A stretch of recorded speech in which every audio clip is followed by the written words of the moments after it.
Você que acompanha a página História Islâmica há algum tempo já deve ter aí visto as minhas interações com o canal Brasão de Armas do Thiago Braga. E se você ainda não viu, eu peço que você pause esse vídeo e veja, digamos assim, nossos debates, debates anteriores sobre temas como a história islâmica, a reconquista da Península Ibérica e o que há aí, digamos assim, escrito na historiografia a este respeito. Eu espero que seja muito instrutivo para você. E recentemente, o canal Brasão de Armas lançou um vídeo intitulado Portugueses versus Muçulmanos, a primeira batalha de Portugal, onde o Thiago Braga, o dono do canal Brasão de Armas, ele busca ali passar, digamos assim, a visão verdadeira, segundo ele sempre diz, a respeito da história da Península Ibérica e a história islâmica. E como história islâmica é o tema desse canal, até o nome é História Islâmica, eu vim aqui para passar as minhas impressões sobre o conteúdo que o Thiago Braga está tentando fazer e analisar, E aí vocês decidem, digamos assim, qual visão histórica vocês preferem, se apresentada ali pelo Brasão de Armas ou se a análise que estamos apresentando aqui na página História Islâmica. Ato 1. A Terra das Tretas. Desde os tempos mitológicos, a Península Ibérica sempre foi a terra da confusão e da treta. Pergunta lá aos celtas o que os romanos fizeram quando eles chegaram lá. Pergunta aos romanos o que os godos e os vândalos fizeram quando eles chegaram lá. Pergunta para os visigodos o que os muçulmanos fizeram quando eles chegaram lá. E é justamente na invasão muçulmana em 711 que começa o maior período de violência da história da Península Ibérica. Aqui é interessante, que ele coloca que o período da presença muçulmana da Península Ibérica foi, digamos assim, o mais violento na história ibérica, que mesmo outros povos, tendo violência antes na Península Ibérica, o período islâmico foi o mais violento. Mas baseado em quê? Você tem uma pesquisa estatística para dizer isso? Você tem, digamos assim, uma análise quantitativa e qualitativa de violência entre todos os povos que passaram pela Península Ibérica, por exemplo, visigodos, suevos, alanos, vândalos, romanos, celtíberos, íberos, gregos e etc, para você pegar toda aquela massa de povos, digamos assim, todas as referências textuais e arqueológicas que eles têm, e juntar tudo e dizer qual período foi ou não foi, digamos assim, o mais violento? Não, porque muitos desses povos que passaram pela Península Ibérica não deixaram sequer registros escritos ou poucos arqueológicos para que se possa analisar quantitativamente a violência. Então, assim, falar que o período da presença islâmica na Península Ibérica foi o mais violento é invenção. E uma das coisas que eu sempre noto no conteúdo do Brasão de Armas, Impérios AD, etc, é sempre isso. Você tem uma mistura de citações históricas para legitimar algumas posições e algumas afirmações no meio de coisas que são completamente inventadas. Como dizer que o período mais, digamos, violento da história da Península Ibérica foi o período islâmico. O que é fato é que o período islâmico foi o período onde a história foi mais registrada. Então, quando você tem um maior registro de certas ocasiões ou batalhas, etc, você vai ter o maior registro da violência. Mas não significa que, digamos assim, aquele período histórico foi factivelmente mais violento sobre o outro. E sim que você tem mais registros de uma coisa do que de outra, porque mais coisa sobreviveu, mas não que factualmente foi mais violento ou menos violento. Mas continuemos. E quando os muçulmanos invadiram a Península Ibérica em 711, já estava rolando uma guerra civil lá entre os visigodos. E aí os muçulmanos, carinhosamente chamados de mouros, aproveitaram a oportunidade e resolveram invadir e quebrar tudo e todos. Destruíram igrejas, forçaram tratados, mataram e reduziram os cristãos a cidadãos de segunda classe,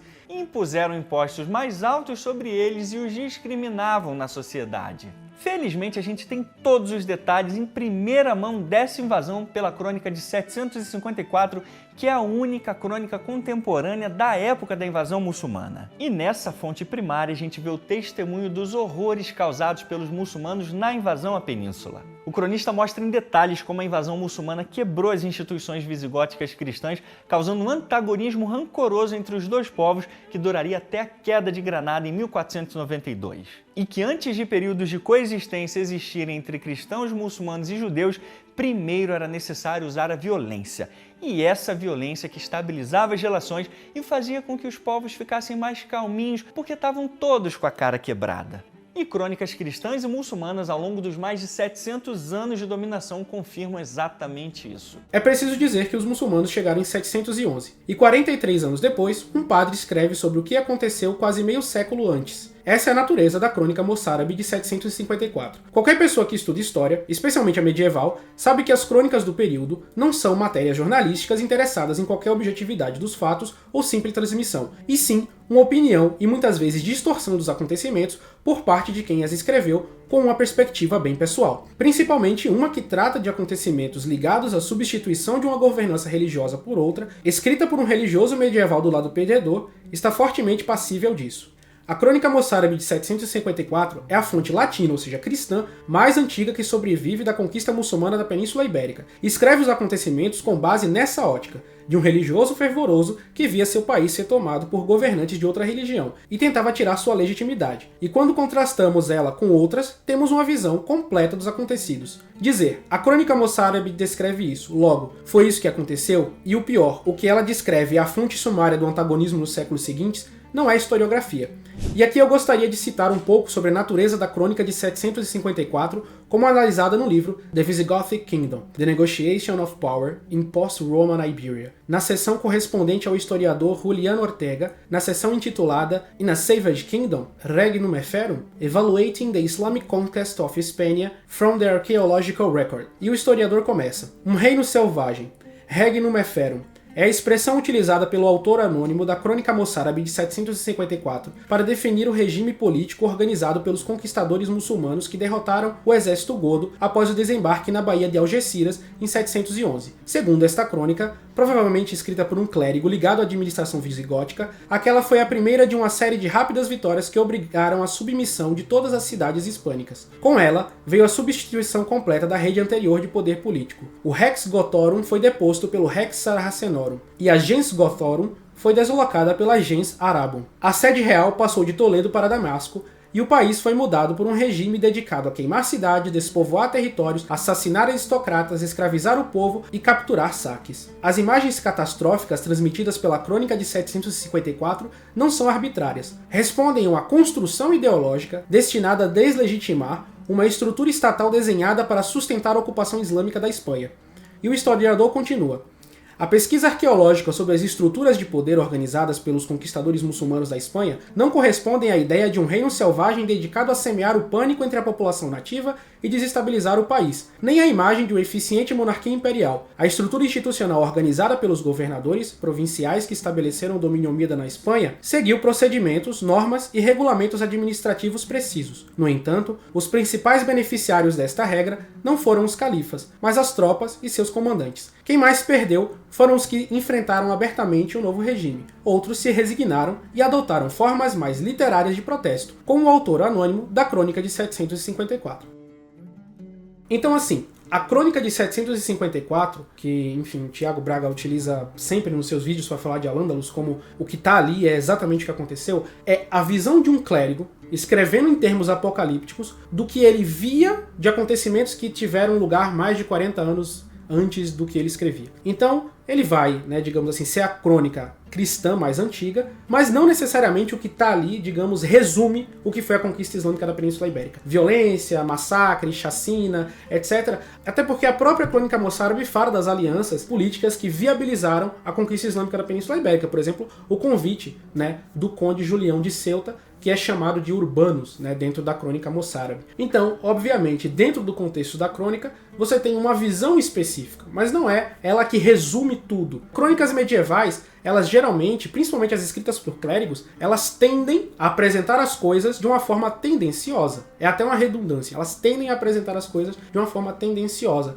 Para um lado, porque não há, digamos assim, verdade objetiva. Óbvio que a crônica ela é para ser utilizada, ela pode ser utilizada, e é digamos assim, um dos relatos mais antigos sobre a conquista islâmica da Península Ibérica, porém nem tudo que ela relata condiz com a verdade às luzes, digamos, das recentes pesquisas, tanto arqueológicas como em comparação com outros textos da época. Então é por isso que diversos aspectos do que ela coloca sobre a presença dos muçulmanos, sobre a chegada, como se deu a conquista, é colocado em xeque. Por quê? Porque é a visão de um clérigo. E, por exemplo, se a gente for estudar a historiografia dos vikings, Porque os escritos de Ahmed bin Fadlan, que é o cronista, né, muçulmano, é levado em consideração um pouco mais do que o relato que os padres escreviam. Porque muitas vezes os padres tinham a iniciativa de querer demonizar os conquistadores nórdicos, apesar de eles serem violentos, e os árabes também terem seu grau de violência, mas exagerar as coisas, colocar as coisas numa perspectiva completamente fantasiosa, demoníaca e apocalíptica, e não, digamos, objetivamente como observação de Ahmed bin Fadlan, que no caso escreveu uma crônica, né, de um relato histórico sobre a sua convivência com os vikings, né, o que ele via,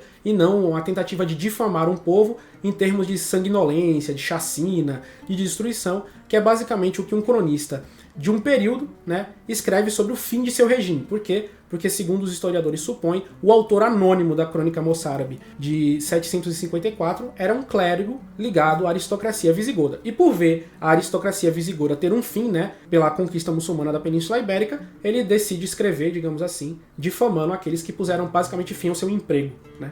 Deram fim à empresa, no caso que ele trabalhava em termos medievais. Mas não significando exatamente que tudo aquilo que ele colocou seja verdade objetiva, histórica e inquestionável, ou a única forma de você interpretar, a não ser pelas lentes da Crônica Moçárabe de 754, por ser a mais antiga, né? Como se, sei lá, fosse uma filmagem. Porque crônica você não analisa assim. Quem estuda história sabe que crônica você não analisa assim. Fonte primária você não analisa assim. O que está escrito aqui é o que aconteceu. Não é assim que funciona. Mas enfim, vamos lá. Vamos continuar. E tudo isso que eu acabei de dizer aqui você encontra em 3 obras de referências que são fundamentais para a compreensão de toda essa dinâmica na Península Ibérica. O primeiro livro é a obra Espanha Visigótica, do professor Roger Collins, que é a obra mais importante sobre o reino visigodo na Península Ibérica. Depois vem o livro Espanha Mourisca, do professor Richard Fletcher, que é um dos maiores especialistas nesse período específico da invasão muçulmana na península. E as crônicas da Espanha medieval, traduzidas pelo professor Kenneth Wolff. Então, com esses 3 autores, você tem um estudo completo e muito bem documentado dos 3 períodos mais importantes: o antes, durante e depois da invasão muçulmana. Bem, dizer que em 3 autores você vai encontrar basicamente tudo que você precisa saber sobre a história islâmica da Península Ibérica, de Al-Ândalus, etc., é uma afirmação muito problemática, né? Até porque o livro de Fletcher, né, o Moorish Spain, ele tem, por exemplo, 30 anos, né, mais de 30 anos. Então é um livro que você já tem uma desatualização muito grande entre tudo que foi descoberto, tudo de historiografia que você tinha, né, desde a época que ele escreveu até agora. Então, assim, óbvio que esses livros podem ser utilizados, não estou descartando, mas não, tem esses 3 livros aqui, nesses 3 livros aqui vai ter tudo que você precisa compreender. Obviamente, essa não é a verdade, até porque a historiografia recente, às luzes de mais e mais descobertas arqueológicas recentes, tem reescrito ou revisado no sentido positivo tudo que se sabia até então sobre a história de Al-Ândalus. Por exemplo, a descoberta de novas moedas, a descoberta, né, de sítios arqueológicos no qual foram encontrados, enfim, esqueletos que demonstravam novos aspectos daquela sociedade e muitas outras coisas que, na época que esses livros que ele cita foram escritos, não tinham sido descobertos. Então, uma das coisas que eu digo para vocês que querem estudar história, sempre procurem o material mais atualizado para a época que vocês estão escrevendo. Porque senão, às vezes, vocês vão ter uma compreensão, digamos assim, muito distorcida da história e escrita com grande espaço de desatualização. Mas não era só muçulmanos que enchiam o saco dos cristãos, não. Cristãos também enchiam o saco dos cristãos. E um cristão estava de saco cheio. E com a mamãe dele, Dom Afonso Henriques. Ele estava doido para chutar os traseiros dos mouros logo. Mas antes ele tinha que chutar o traseiro da própria mãe. É mole isso, meu amigo? Mas resumindo esse caso de família, Henrique era um nobre da Galiza que, graças a seu bom serviço ao rei de Leão na luta contra os mouros, ganhou o Condado de Portugal. Ele tinha uma esposa, Teresa, filha do mesmo rei de Leão, Afonso VI. Quando Henrique morreu, ela herdou o reino, mas ela não estava governando muito bem o reino. Daí os nobres do condado e o rei de Leão decidiram passar o condado para o filho dela, o nosso Afonso Henriques. Teresa ficou com a cara quente com isso e resolveu juntar um exército para tomar o condado de volta, lutando contra o próprio filho Afonso Henriques. Mãe e filho em uma batalha, mano. Pode isso? Mas a véia encrenqueira acabou perdendo para o filhote malcriado. E você sabe quantos anos Afonso tinha nessa época? 14. E você fica aí jogando Resident Evil 4 Remake a semana inteira, se achando brabo só porque tá quase platinando o jogo? Acorda pra vida, menino. Mas então, depois da Batalha de São Mamed em junho de 1128, Afonso Henriques continuou como Conde de Portugal. E agora que a véia estressada estava calma, Afonso Henriques voltaria sua atenção para os inimigos da fé.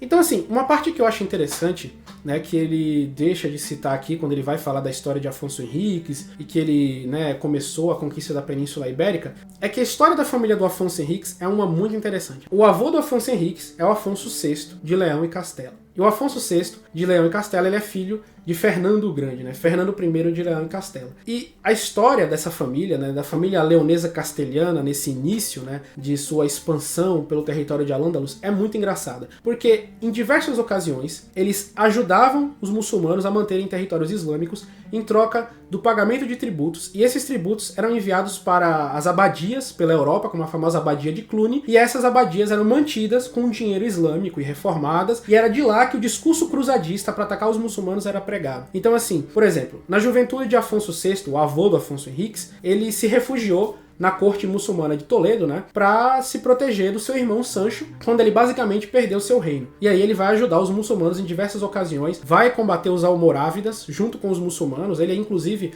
o patrono de El Cid, vai combater os muçulmanos e vai ficar vivendo nesse vai e vem e volta com relação aos seus vizinhos muçulmanos na Península Ibérica, e principalmente ele vai se casar com a princesa muçulmana, que é a Zaida de Sevilha. Então, assim, falar dos acontecimentos familiares da família que deu origem ao Afonso Henriques, o criador de Portugal, sem colocar todos esses pontos, é extremamente problemático. Porque uma das coisas que as pessoas precisam entender, muitas vezes, as alianças entre reinos cristãos e muçulmanos na Península Ibérica não se davam por frio pragmatismo. Às vezes existiam casamentos, e casamentos emocionais, e amizades, digamos assim, entre reis, que realmente construíam relações, como crônicas relatam, e a gente não pode fazer uma projeção sentimental sobre o passado, nem no sentido de romantizar essas relações, e nem no sentido de dizer, não, isso era tudo por pragmatismo político, isso era tudo por política fria, porque a gente sabe que nem nas nossas relações modernas as coisas funcionam desse jeito, né? Você tem uma mescla das duas coisas. E aqui nesse vídeo que eu tô analisando dele, ele fala o tempo todo que quando as alianças aconteciam, era por frio pragmatismo político. Mas a gente sabe que, digamos assim, havia mais coisas por trás, e a vida do Afonso VI é uma dessas de reis cristãos ibéricos que vivia fugindo para cortes islâmicas, né? Ele foi exilado numa corte islâmica, viveu por bastante tempo, e uma das passagens interessantes da vida dele é que quando a rainha Constança, que era casada com ele, tentou converter a mesquita catedral de Toledo, depois de ele tomar a igreja imediatamente após a conquista, ele ficou ofendido com isso e ameaçou matar a rainha por romper os pactos que ele tinha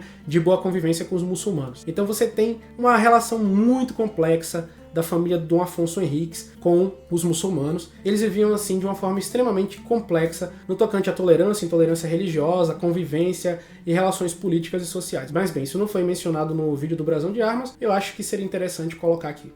Ato 2. O contra-ataque. A reconquista cristã.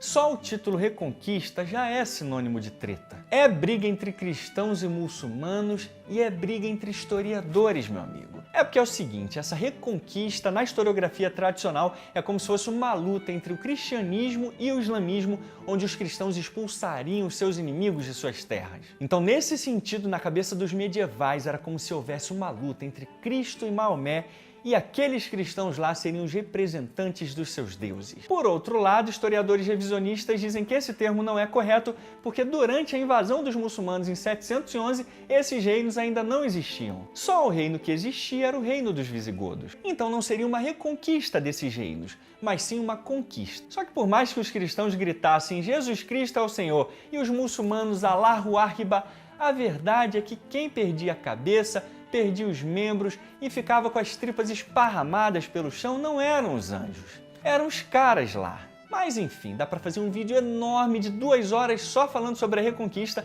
e um dia eu vou fazer um vídeo bem completo falando sobre esse conflito aqui. Mas simplificando bastante o assunto, só pra gente encaixar no nosso contexto aqui do vídeo, é o seguinte. No final das contas, discutir se foi Reconquista ou não é irrelevante pro quadro geral da Península Ibérica da época, porque um fato é evidente analisando todas as fontes diacronicamente. Cristãos e muçulmanos continuaram como povos e culturas diferentes durante todos esses séculos e foi pela violência que eles coexistiram nesses quase 800 anos no mesmo lugar. Portanto, a tolerância e a convivência que existia na Península Ibérica era simplesmente um produto que vinha através da violência, e não um valor moral que foi levado pelos muçulmanos e que transcendia todas as diferenças culturais e religiosas. Então, A questão da ideia de reconquista, né, que ele coloca aí historiadores revisionistas no sentido pejorativo dessa situação, é que ela pressupõe pressupostos absolutamente falsos. E quais são esses pressupostos absolutamente falsos? É basicamente dizer o seguinte, ó, tinha um reino cristão, visigodo, ibérico, nativo, e aí vieram os muçulmanos que não eram nativos e dominaram a Península Ibérica, impuseram o Islã, e depois esse povo nativo cristão foi expulsar os invasores. E qual é a problemática colocada por historiadores modernos com essa interpretação da história? É porque ela é cheia de círculos quadrados, ou seja, ela é cheia de triângulos de 8 lados. Elas são coisas que não se encaixam. Primeiramente, vamos ao conceito de nativo. O reino visigodo de Toledo tinha somente 250 anos de idade quando os muçulmanos tomaram a Península Ibérica em 711. E os visigodos eram um povo que havia viajado do leste da Europa, invadido o Império Romano, destruído o Império Romano e estabelecido seu reino ali na Península Ibérica. Ou seja, eles eram invasores do outro lado do mar. Se você analisar o mapa da Península Ibérica, você vai ver ali que o Estreito de Gibraltar fica muito mais perto da Espanha, ou seja, o Marrocos, do que a terra de onde os visigodos vieram, né? Então, assim, tinha muito mais relações entre o povo magrebino e a península, até porque a região ali da Mauritânia, da província da Mauritânia no norte da África, era parte do Império Romano, de que com os visigodos que invadiram o Império Romano, tomaram a Espanha e vieram a conquistar ela. Então, assim, uma das coisas que as pessoas precisam entender, a relação, digamos, era muito mais próxima entre o povo do Maghreb e o povo da Península Ibérica do que entre o povo germânico que veio e conquistou a Península Ibérica e criou, digamos assim, um reino visigodo após o fim do Império Romano ali, né? E como outros haviam feito, como suevos, alanos e etc. Porém, após a criação do reino visigodo e a tomada da região ali pelos muçulmanos e a criação, digamos, dos reinos e os estados cristãos no norte da Península Ibérica, esses estados eles vão continuar, digamos, se expandindo, e aí você tem a narrativa de que sobre povos que eram invasores. Bem, você pode até argumentavelmente dizer isso, que em 711 os muçulmanos que chegaram ali eram invasores. Mas no século seguinte, os muçulmanos que viviam ali não eram invasores, eles eram nativos da Península Ibérica, em sua maioria, a imensa maioria, do que é conhecido como Mualad, né, segundo alguns historiadores de onde deriva a palavra mulato, e que eles habitavam ali a região e eram nativos islamizados, eles não eram invasores. Então falar de reconquista é falar da retomada contra um povo que era invasor. Se a reconquista tivesse acontecido nos primeiros 100 anos da presença muçulmana, até que todos aqueles que haviam chegado fossem expulsos, você poderia falar factivelmente de uma reconquista. Mas estamos falando, por exemplo, de Isabel de Castela tomando Granada, né, que foi uma cidade fundada como muçulmanos, até a própria Madrid foi fundada pelos muçulmanos, entre outras cidades ali da Península Ibérica, e aí você tem a expansão sobre cidades que nunca haviam estado sob domínio cristão e sobre povo que também nunca havia sido invasor. Porque eles eram basicamente ibéricos islamizados. Eram povos da Península Ibérica, também descendentes de visigodos, descendentes dos alanos, descendentes dos romanos, que haviam adotado o Islã como religião. Então essa é a problemática de tratar a história da Reconquista como uma guerra entre nativos e invasores, né? Porque, se a gente for parar para analisar, os visigodos, que é de onde os cristãos traçam sua descendência espiritual, eram invasores. E os muçulmanos nesse sentido também. Então, falar de uma reação nativa é complicada. Mas aqui eu gostaria de citar o historiador Brian Catlus no seu livro Kingdoms of Faith. A lenda da continuidade cristã tem perdurado, apesar do fato de que nós quase não temos fontes confiáveis da época, e as que temos demonstram isto apenas a forma mais limitada e restrita. As histórias da era de Afonso III e aquelas escritas no século XI e depois foram escritas por clérigos estrangeiros que tinham um compromisso explícito em apoiar a supremacia política da monarquia leonesa e inflá-la, com caráter divino, providencial. Eles alegremente inventaram contos, documentos forjados e criaram genealogias para enquadrar a história da Espanha em termos de um grande conflito entre cristãos e muçulmanos, que serviu como justificativa para a eventual dominação de Castela e Leão na Península Ibérica da Idade Média Tardia aos tempos atuais. Os monges e padres que escreveram essas histórias concebiam o mundo em termos de uma luta celestial. Sua linguagem era bíblica e sua retórica apocalíptica. Para eles, os cristãos da Espanha eram a verdadeira Israel, um povo escolhido por Deus, mas humilhado por sua desobediência e pecado, e que era agora chamado a reclamar seu lugar de direito através da piedade interior e batalha terrena contra o infiel. Embora eles mesmos não acreditassem nisso, ou agissem como se realmente não acreditassem, Afonso III e seus sucessores estenderam ambos o poder do mito e a força compulsiva da fé. E aqui citando também, né, um historiador que o Brasão de Armas vive citando quando vai falar sobre a história da Península Ibérica, que é o Richard Fletcher, no livro Moorish Spain. E ele diz: Entre os séculos XI e XIII, o domínio mouro na península foi lenta e irregularmente recuado em direção ao litoral sul, até que tudo o que restou foi o pequeno estado de Granada, que durou até 1492. Os beneficiários foram vários principados cristãos que se originaram obscuramente nas montanhas do norte e vieram no curso de sua expansão para o sul para assumir os nomes e contornos dos reinos históricos do período medieval: Leão, Castela, Aragão, Catalunha, Portugal. Os impulsos que impulsionaram essa expansão foram previsivelmente terrenos, pressão demográfica, fome de terras, demandas de uma nobreza predatória, avanços na tecnologia militar, o apetite de ovelhas e gados transhumantes. No entanto, os propagandistas clericais da elite régia e aristocracia, que dirigiam e lucraram com a expansão, passaram a apresentá-la sob uma luz diferente e mais respeitável. Assim surgiu a noção de reconquista. A Reconquista, uma sagrada luta patriótica para arrancar o poder de mãos alheias e restaurar o domínio cristão. O mito era irresistível.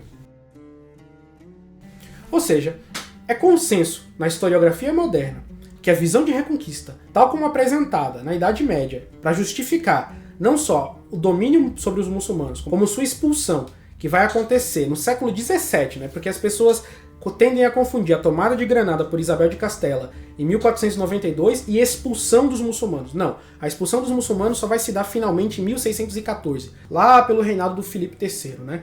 Lá o Brasil já tinha, por exemplo, 100 anos, né, de descoberta, digamos assim, quando esse processo vai acontecer. Então, essa visão da Reconquista, tal qual proposta pela narrativa cruzadista e pela narrativa que fica tentando ser impregnada hoje, nos dias de hoje, ela é fantasiosa, porque ela se baseia em mitos. Primeiro mito: os muçulmanos que vão ser expulsos não eram nativos. Não, eles eram todos nativos. Os muçulmanos chegaram a partir de uma invasão. Tá, mas os cristãos também chegaram a partir de uma invasão. Os muçulmanos não eram naturais daquela terra. Sim, os cristãos também não eram naturais daquela terra. Mas eles viviam em guerra. Tá, e os cristãos entre cristãos também viviam em guerra. No fim das contas, o que é que você está querendo dizer com isso? Nada. Se você não for uma pessoa medieval, com a mentalidade medieval de que você precisava expurgar uma religião falsa para estabelecer uma religião verdadeira, a narrativa da Reconquista não faz nenhum sentido. Até porque, até do ponto de vista nacionalista, ela é muito complexa. Porque os reinos ibéricos viam a si mesmos como independentes. Não havia uma ideia de Espanha. Até porque Castela tentou invadir Portugal e anexar várias vezes, Portugal já tentou anexar Castela, Aragão e Castela viviam em guerra com a Catalunha, etc. Então não havia a ideia de uma Espanha ser criada. Havia uma ideia de reinos, né, que competiam entre si, muçulmanos e cristãos,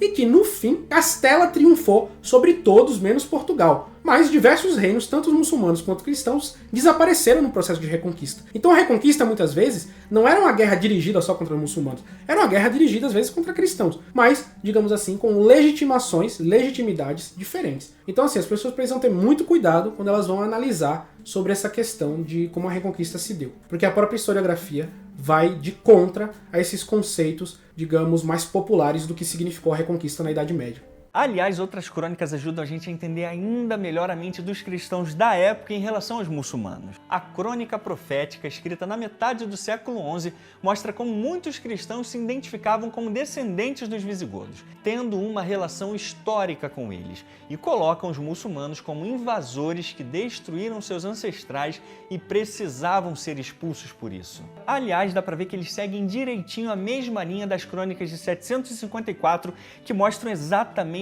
todo o terror que foi levado pelos muçulmanos durante a invasão à Península Ibérica. De acordo com a Crônica Profética, os visigodos eram cristãos e aqueles europeus continuavam sendo cristãos. Portanto, na visão deles, o cristianismo era esse elo que conectava tanto visigodos quanto aqueles europeus daquela época. E essa conexão espiritual era ainda maior do que a conexão biológica. E é claro que quem gostava disso era a igreja e as elites que estavam vendo nesse fervor dos cristãos uma oportunidade tanto para meterem a mão em poder. Inclusive, o autor das Crônicas Proféticas cita profecias bíblicas aplicando diretamente a expulsão final dos mouros da Península Ibérica que haveria de acontecer no futuro. Mas é claro que isso não impediria também de cristãos e mouros até fazerem alianças para terem seus objetivos políticos alcançados. Não tem nada mais humano do que o bom e velho pragmatismo político. E aí aquele ditado se encaixa como uma luva aqui.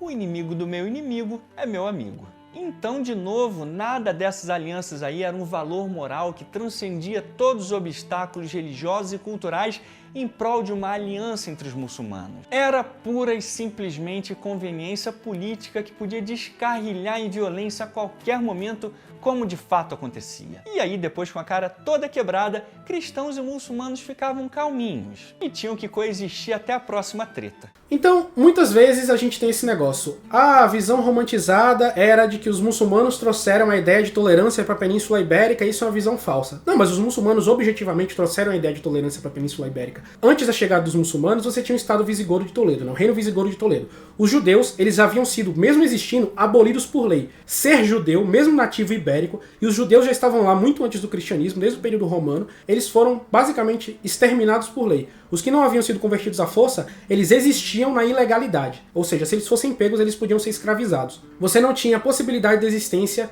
do judaísmo. O catolicismo romano foi estabelecido como religião oficial do Estado. Ou seja, os cristãos arianos e de outras vertentes cristãs, que eram muito comuns ali na Península Ibérica antes, da conversão ao catolicismo, também foram perseguidos como hereges e heréticos. E aí, depois da chegada dos muçulmanos, você vai ter o status de dhimmi, que é uma proteção legal para você continuar existindo como comunidade religiosa, óbvio, sem o conceito de cidadania, porque muitas vezes as pessoas, mas eles eram cidadãos de segunda classe. O conceito de cidadania, tal como a gente tem hoje, não existia. Então você falar que eles eram cidadãos de segunda classe é você estar imprimindo um conceito moderno sobre um anseio que as pessoas naquela época não tinham. É a mesma coisa de dizer, mas eles também não tinham um iPhone. Óbvio, um iPhone é uma tecnologia moderna, eles não utilizavam. Eles utilizavam o astrolábio, naquela época. E o conceito de cidadania, como a gente tem hoje, não existia naquela época. Então, eles não eram cidadãos de segunda classe porque o conceito de cidadania naquela época não existia. Basicamente, as pessoas não se viam como cidadãos ou não cidadãos. Ou, sobre o regime cristão, na Península Ibérica, as pessoas viviam como cidadãos, até os próprios cristãos eram cidadãos. Não, existia clero,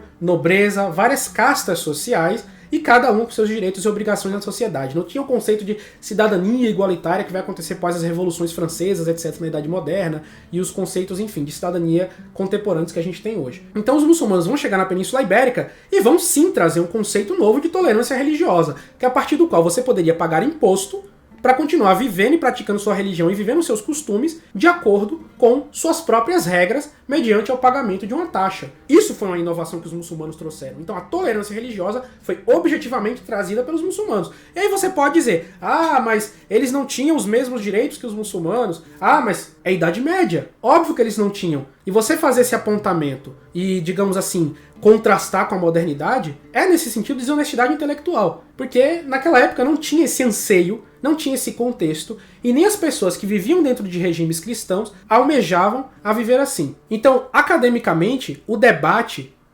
entre o conceito de convivência e tolerância religiosa em Al-Ândalus não é de os muçulmanos nunca trouxeram o conceito de tolerância. É óbvio que eles trouxeram, porque antes não tinha. Antes na Península Ibérica, antes de Tariq ibn Ziyad colocar o pezinho na Península Ibérica em 711, o reino visigodo não tinha direito para a existência de outra comunidade religiosa que não fosse cristão, católico, apostólico romano. Os judeus estavam sendo perseguidos e oficialmente não existia judeus, apesar de eles estarem vivendo ali na clandestinidade. Então por isso que muitos judeus ajudaram e se sentiram muito aliviados com a conquista muçulmana, porque eles tiveram um direito de continuidade de existência. Agora, óbvio que essas pessoas na Idade Média não tinham o mesmo direito, digamos assim, que nós temos de cidadania. Mas eles tinham direito à participação política, integravam os exércitos, ocupavam cargos públicos em diversas ocasiões e várias coisas que fazem sim Al-Ândalus ser objetivamente um lugar melhor nesse quesito tolerância religiosa do que outras partes da Europa, onde esses direitos não tinham. E os reinos cristãos ibéricos, depois da expansão, vão absorver esse conceito islâmico trazido, e vão deixar várias populações muçulmanas vivendo através do fenômeno do mudejarismo e várias populações judias vivendo sob os seus domínios, até que termina a presença islâmica na Península Ibérica enquanto Estado, em 1492, quando Granada é conquistada, e aí Isabel de Castela abole o direito dos judeus, e em seguida, depois de 1500, o direito de presença muçulmana também é abolido. Mas é objetivamente o conceito trazido pelo Islã, ali na Península Ibérica. Não tem como você dizer que, é uma mentira que a tolerância foi trazida pelos muçulmanos. Não. Objetivamente, os muçulmanos trouxeram a tolerância. Até porque isso é um conceito corânico.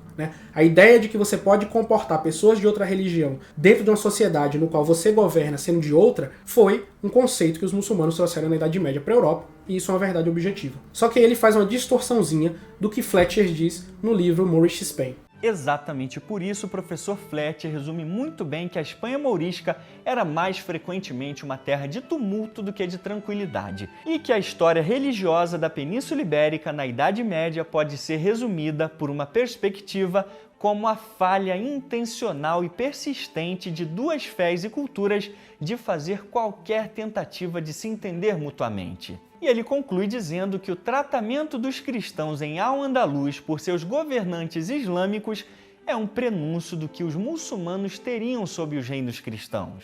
Então todos esses maus tratos e discriminação que os cristãos sofriam nas mãos dos muçulmanos só foi aumentando cada vez mais a vontade dos cristãos lá de meterem o pé nas nádegas moles dos mouros. Eles queriam seus territórios de volta e, senhoras e senhores, poucos cristãos chutaram tantas nádegas sarracenas em tão pouco tempo quanto ele. O flagelo de Alá, Dom Afonso Henriques. A citação que ele coloca aqui de Richard Fletcher, em Moorish Spain, é descontextualizada.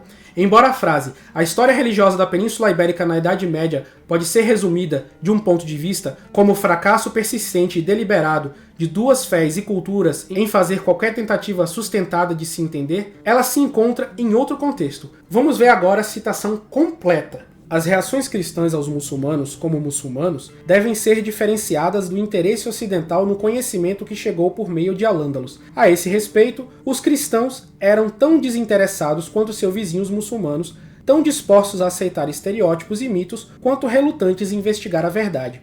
Pedro, o Venerável, estava em melhor posição, graças a Robert de Ketton e Hermann da Caríntia, para entender a fé do Islã do que qualquer cristão jamais havia estado antes. Mas ele não queria.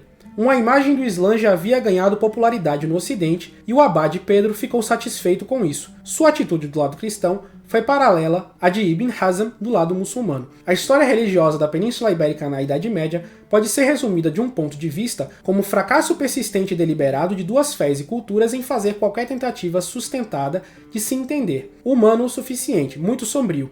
O problema com tal julgamento é que os historiadores, ao fazê-lo, precisam confiar no testemunho daqueles que podiam escrever. Durante a maior parte do período discutido neste livro, isso significou uma pequena elite intelectual. Os intelectuais não são conhecidos por sua compreensão da realidade cotidiana, nem por sua alegria e otimismo. Os julgamentos poderiam ter sido melhores se alguém tivesse passado a vigília pascal em um concerto pop mudéjar na catedral local ou bebendo algumas garrafas de Valdepenhas com amigos muçulmanos que pensam da mesma forma em um dos bares de vinho monásticos de Toledo. Ou seja, o que Richard Fletcher está querendo dizer aqui é que os intelectuais daquelas sociedades preferiam perpetuar nos seus escritos preconceitos em relação ao entendimento religioso. Ele chega a citar Pedro o Grande, Pedro o Venerável, e Ibn Hazm. Ele não está dizendo aqui que as pessoas em totalidade na história da Península Ibérica viviam brigando e que o dia a dia era um inferno, era um inferninho na Terra, que nem o Brasão de Arma disse no vídeo anterior.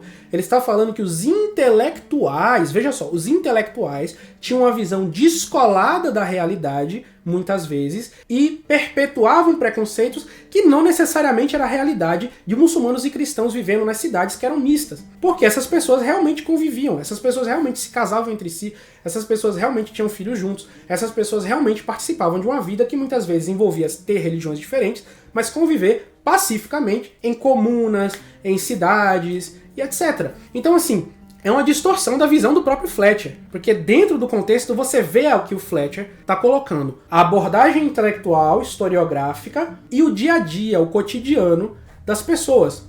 E aqui eu gostaria de citar o historiador Andrew Westcroft no livro Infiéis, o conflito entre a cristandade e o Islã. Desde a época em que os reinos cristãos adquiriram uma grande população muçulmana com a captura de Toledo em 1085, seus governantes tentaram preservar uma nítida separação entre cristãos, judeus e os muçulmanos que agora viviam sob domínio cristão, conhecidos como mudejares, ou os que foram deixados para trás. Os acordos precisos variavam em cada distrito e região, mas ambas as minorias agruparam-se em torno de seus próprios distritos ou povoações, sobretudo porque ali podiam ter sinagogas ou mesquitas que não eram permitidas em áreas cristãs.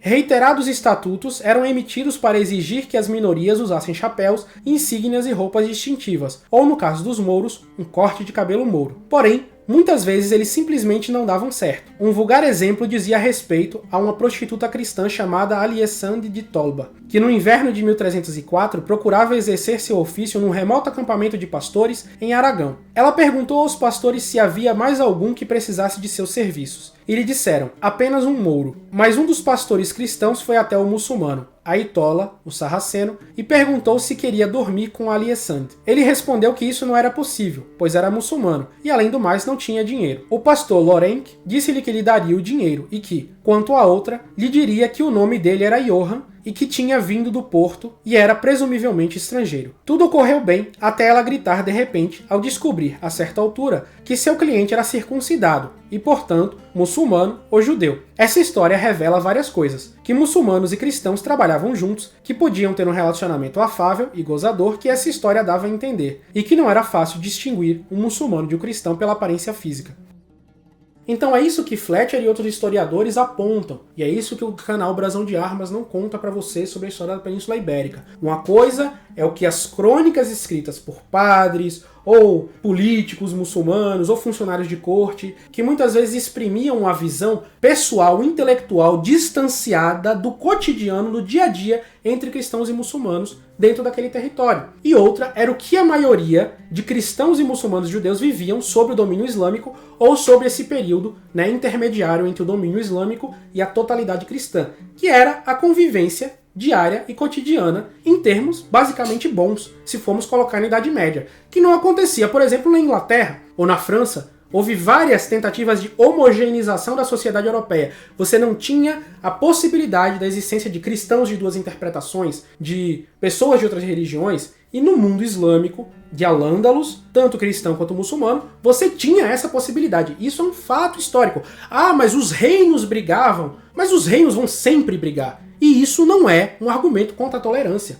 Porque a tolerância ela se dá em termos sociais, que é o que os historiadores colocam, nas pessoas, no cotidiano, no dia a dia. E outra coisa são as disputas políticas entre potentados. Não é porque um reino vai brigar com outro que dentro daqueles reinos as populações não conviviam entre si. E é essa historiografia que é muito distorcida no que é apresentado pelo canal Brasão de Armas. Outro ponto que ele coloca também, que é muito problemático com relação à história de Al-Ândalos e a Península Ibérica, etc., que é essa questão de que os cristãos ficaram muito cansados de serem dominados pelos muçulmanos e começaram a reconquista. Mas como isso faz sentido se os cristãos que viviam sob domínio muçulmano não foram eles que começaram a reconquista? Foram justamente os reinos que nunca estiveram sob domínio muçulmano, que começaram lá nas Astúrias, né, digamos assim, que sempre foram independentes, que foram fazendo o processo de expansão, enquanto os cristãos que factualmente viviam em Al-Ândalos nunca começaram esse processo de reconquista per si. Nós vamos criar um reino daqui de dentro, porque a gente não aguenta mais. Isso é uma coisa que precisa ser levantada. E essa narrativa de que os cristãos que viviam sob o domínio muçulmano foram lá e se libertaram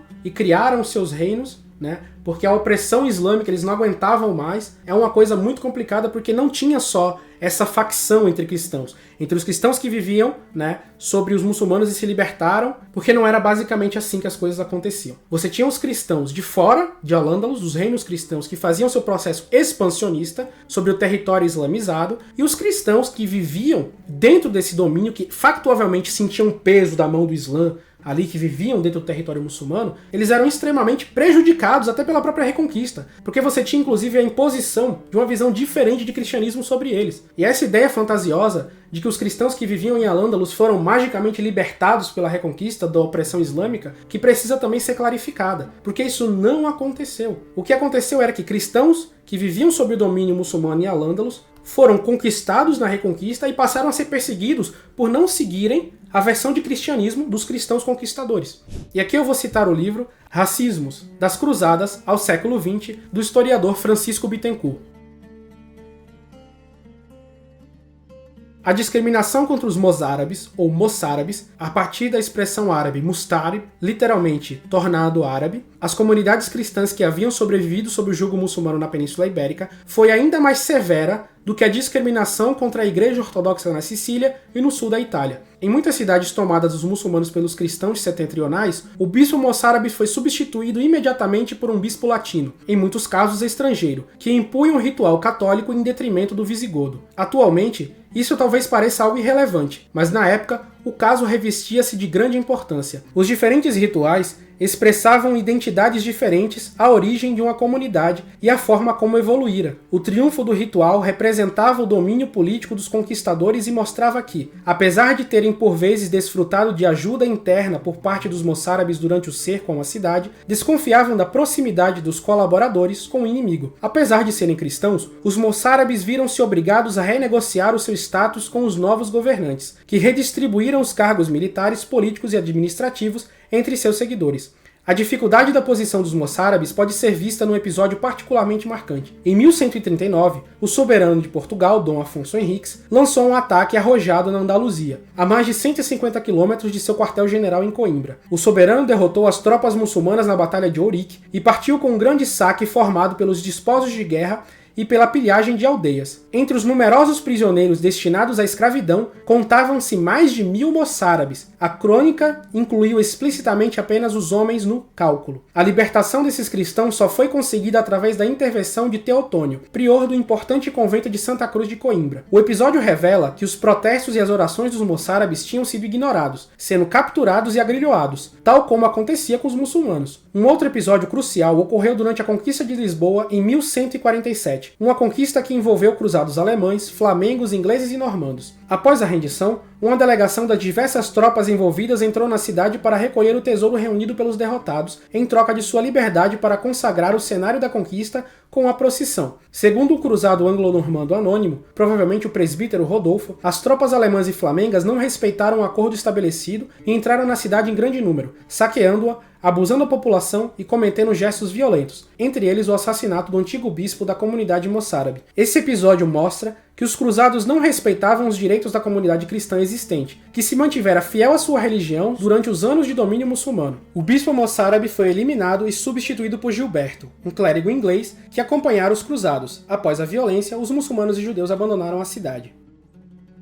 Então o que a historiografia mostra nesse respeito é que os cristãos que viviam sob domínio muçulmano, eles não se revoltaram contra os muçulmanos e aí começou a reconquista. Não, eles viviam sob domínio muçulmano, tinham sua liberdade religiosa, pagavam impostos, eram cidadãos de segunda classe e a reconquista também os oprimiu. Então eles não ficaram cansados e por causa desse cansaço do domínio islâmico, eles foram lá e criaram novos reinos. Não, os reinos cristãos, eles iam se expandindo e os cristãos que eram outros, de uma outra, digamos, vertente cristã, que era o moçarabismo, que havia surgido, que eram os cristãos arabizados, eles passaram também a ser perseguidos, mortos, escravizados pelos cristãos do norte. Então essa é uma perspectiva muito interessante que precisa ser colocada. Não foi uma rebelião contra a opressão islâmica que deu origem à reconquista. A reconquista é um processo que surge no enfraquecimento de Al-Ândalus, que os governantes cristãos do norte perceberam e aproveitaram-se dele para expandir seus domínios, e os cristãos que viviam sob o jugo islâmico passaram a viver sob o jugo deles, depois disso, e seriam oprimidos, escravizados, perderem sua liberdade do culto moçárabe para terem que aderir ao culto gregoriano católico, entre outras coisas. No resto do vídeo, Thiago Braga fala sobre armaduras, a Batalha de Ourique e pontos que para mim são historicamente passivos. Mas como ele relatou o início da carreira militar de Dom Afonso Henriques, seria interessante aqui também relatar o fim dela. Na segunda metade do século XII, o Elcide português, o inescrupuloso Geraldo Sem Pavor, que trabalhava para Dom Afonso Henriques, estava em pleno sucesso no Alentejo. Ele capturou Trujillo e Évora em 1165, Monte Sanches e Serpa em 1166 e ainda Juromenha. Então seus olhos vorazes se voltaram e se fixaram num prêmio muito maior, a importante cidade de Badajoz. Uma boa descrição de como se dava parte das tomadas furtivas, tanto de Geraldo quanto de seu rei Afonso Henriques, nos é dada pelo cronista árabe andaluz Ibn Bassan de Santarém. Ia de noite às escondidas, como um chefe de bandidos em assalto a algum vilar fortificado, no pendor de uma serra distante. Assim, investiu e tomou Santarém. Assim conquistou a maior parte dos castelos das províncias de Belafa e Alcácer, este inimigo de Deus. Não tendo exército numeroso e cercado de inimigos, a noite e escadas eram as armas portuguesas da época, e de janela em janela, garganta em garganta, o reino se expandia para o sul muçulmano e para o norte leonês, quase per latrocínio, roubo seguido de morte. Mas Badajoz, uma das mais populares cidades do Al-Ândalus na época, não era qualquer praça forte e necessitou de um cerco. Geraldo juntou tudo o que podia e cercou a cidade e seu alcaide, Abu Omar ibn Timsalit. Ao tomar notícia da tragédia, o califa almohada Abu Yaqub Yusuf declarou a jihad em defesa de Badajoz, e o já velho rei Afonso Henriques partiu para ajudar seu belicoso caudilho Geraldo. Mas o mujahidin que apareceu para salvar Abu Omar não era muçulmano e sim católico. Fernando II de Leão e Galiza, aliado dos almohadas e fulo da vida com seu sogro português que invadira anteriormente a Galiza, o rei de Leão derrotou Geraldo e o velho Afonso Henriques, que no combate contra o genro partiu o fêmur direito e foi feito prisioneiro. Badajoz foi salva e permaneceria em mãos muçulmanas por mais de meio século. A humilhação em Badajoz foi o fim da carreira militar do primeiro rei de Portugal. E como não poderia ser diferente, no tempo da Reconquista, Geraldo, sem pavor, se bandeou para o lado muçulmano e virou guerreiro do califa almohada que antes combatia. Fernando II não estava fazendo nada de novo. Seu bisavô Fernando I havia socorrido a Saragossa de Al-Muqtadir de ser tomada pelo seu irmão Ramiro I de Aragão na Batalha de Graus em 1063. Algumas coisinhas inconvenientes da tal da Reconquista. E se você gostou desse vídeo, não deixe de deixar seu like e compartilhar com seus amigos. Inscreva-se no nosso canal e aperte no sininho para não perder nenhuma notificação sobre novos vídeos. Acesse também o portal da página História Islâmica, onde você vai ter acesso aos mais variados artigos sobre os temas que abordamos no nosso projeto. Também conheça a nossa plataforma de aulas, onde você terá acesso aos mais variados conteúdos sobre os temas que envolvem o mundo islâmico, história e atualidades. E também nos siga nas outras redes sociais, como no Instagram, no TikTok e no Facebook. E é isso aí. Assalamu alaikum. Até o próximo vídeo. História Islâmica com Mansur Peixoto.